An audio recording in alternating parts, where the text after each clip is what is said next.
Ini adalah pasukan baret ungu TNI Angkatan Laut. Namanya Korps Marinir. Korps Marinir merupakan salah satu unit yang cukup disegani dan selalu menjadi andalan. Perannya berada di garis depan, merebut pantai yang dikuasai musuh. Korps Marinir menusuk dari laut sebagai ujung tombak operasi amfibi. Eits, tapi nih, untuk bisa menjadi anggota Korps Marinir, para prajurit dibentuk melalui latihan yang keras dan digembleng dalam suasana perang sungguhan. Lantas, seperti apa pendidikan prajurit Korps Marinir?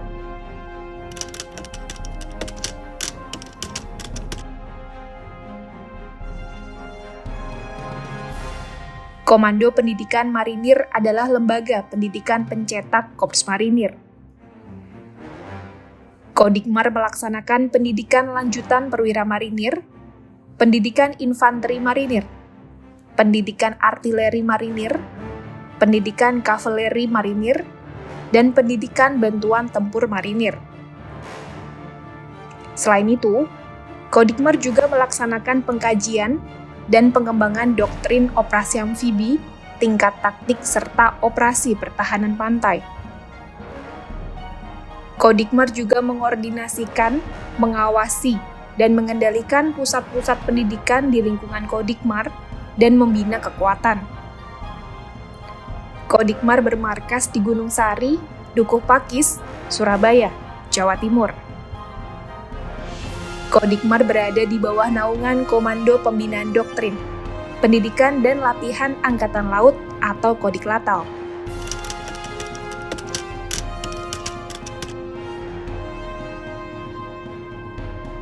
Untuk bergabung dengan Korps Baret Ungu ini, banyak tantangan yang harus dihadapi. Para siswa akan digembleng sebagaimana dalam suasana perang sungguhan selama 77 hari. Seseorang yang berminat menjadi marinir harus melewati beberapa tahap pendidikan dan seleksi yang ketat dan cukup berat. Siswa Tamtama, Bintara, dan Taruna Marinir harus menjalani pendidikan komando. Pendidikan komando ini akan membentuk mereka menjadi prajurit marinir yang tangguh. Pada pendidikan komando ini, terdapat sejumlah tahapan yang harus dijalani sebelum dilantik menjadi prajurit marinir TNI Angkatan Laut. Bagi yang bermental baja, maka mereka akan maju terus menghadapi semua tahap pendidikan. Namun, bagi mereka yang tidak sanggup melanjutkan pendidikan sebagai prajurit TNI Angkatan Laut, maka akan diberikan pilihan. Mereka dapat memilih untuk pindah korps selain marinir atau kembali ke masyarakat.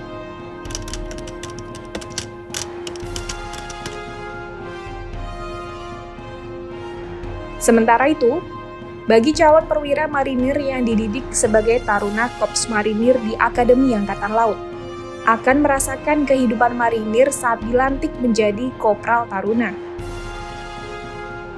Pada tahap ini, mereka mulai digembleng, ditempa, dan dibentuk menjadi calon perwira marinir yang profesional.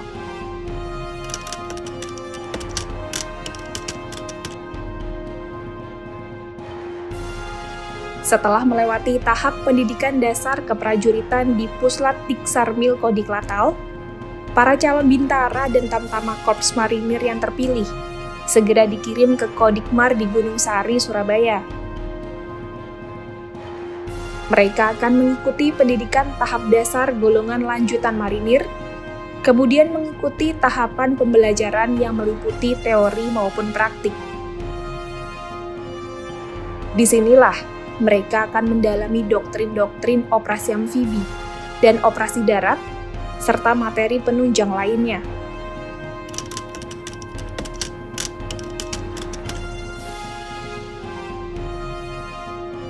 Para calon prajurit marinir selanjutnya melaksanakan tahapan Diko sebagai berikut.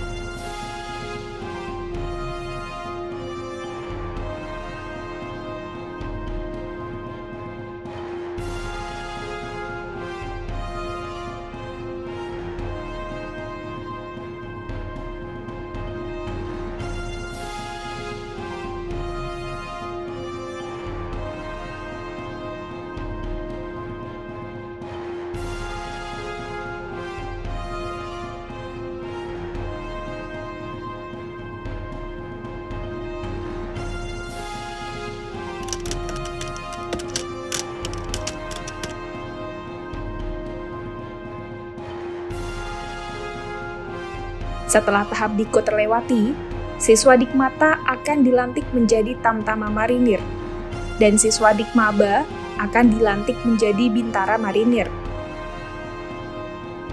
Sedangkan para taruna Korps Marinir setelah lulus dari Akademi Angkatan Laut akan dilantik menjadi Perwira Marinir.